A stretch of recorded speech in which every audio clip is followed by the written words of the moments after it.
Assalamualaikum warahmatullahi wabarakatuh. Perkenalkan, nama saya Oka Setiawanti dengan NIM 1905187. Di sini saya akan mereview pertemuan dari pertemuan 9 sampai pertemuan 14 mata kuliah pembelajaran berpikir. Selamat menyaksikan. Check it out.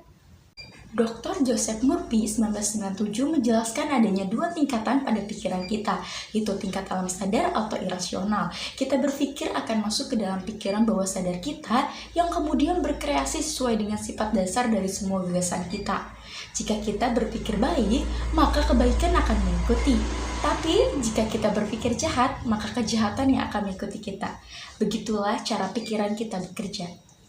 Selanjutnya, berpikir lateral berbeda dengan berpikir vertikal. Nah, dalam berpikir vertikal, kita bergerak maju dengan langkah teratur dan tiap langkah ada kriteria pembenarannya. Dalam berpikir vertikal, penggunaan informasi bukan untuk kepentingan berpikir itu sendiri, tetapi untuk hasilnya.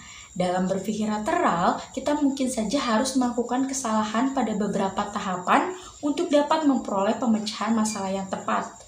Sedangkan dalam berpikir vertikal, secara logis dan matematis, hal ini tidak mungkin dilakukan. Dalam berpikir lateral, bahkan kita dapat dengan sengaja mencari informasi yang tidak relevan. Sedangkan pada berpikir vertikal, kita selalu mencari informasi yang relevan.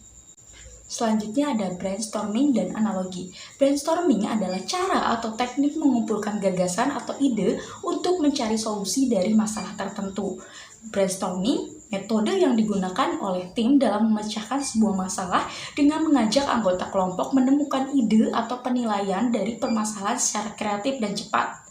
Sedangkan analogi adalah suatu perbandingan yang dipakai untuk mencoba membuat suatu ide yang dapat dipercaya guna membuat suatu konsep yang sulit menjadi mudah dan jelas. Selanjutnya ada perkembangan dunia abad 21 ditandai dengan pemanfaatan teknologi informasi dan komunikasi dalam segala segi kehidupan, termasuk dalam proses pembelajaran. Kemampuan berpikir kritis, memecahkan masalah, dan berkolaborasi menjadi kompetensi penting dalam memasuki kehidupan abad 21. Taksonomi Bloom sebagai acuan dalam tujuan pembelajaran menyangkut dimensi pengetahuan dan proses kognitif. Dimensi pengetahuan mencakup faktual, konseptual, prosedural, dan metakognitif. Proses kognitif terdiri atas mengingat, memahami, menerapkan, menganalisis, evaluasi, dan menciptakan. Dimensi pengetahuan dan proses kognitif menjadi landasan dalam merencanakan, melaksanakan, dan mengevaluasi pembelajaran sehingga tersusun strategi pembelajaran abad 21. Selanjutnya ada alat ukur. Alat ukur adalah kegiatan pembandingan atau membandingkan sesuatu objek dengan objek lain yang telah ditetapkan atau yang telah menjadi acuan untuk menghasilkan ukuran agar terjadi keseragaman dalam hal satuan di seluruh dunia. Dan dalam menyusun sebuah alat ukur diperlukan tahapan-tahapan untuk mendapatkan sebuah alat ukur yang valid dan reliable sehingga layak digunakan dalam konteks sebuah pengukuran.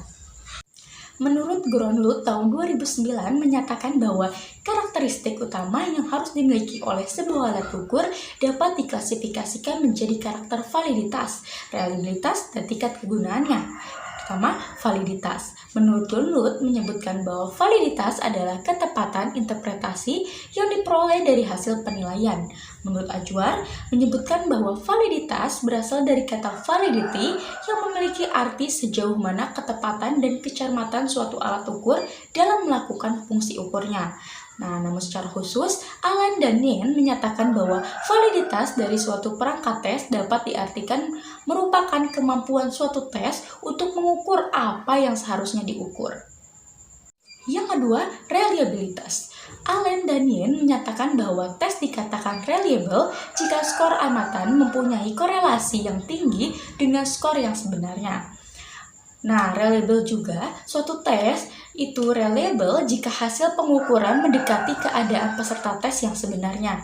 Oleh karena itu, dalam bidang pendidikan, pengukuran tidak dapat langsung dilakukan pada ciri atau karakter yang akan diukur berdasarkan uraian di atas.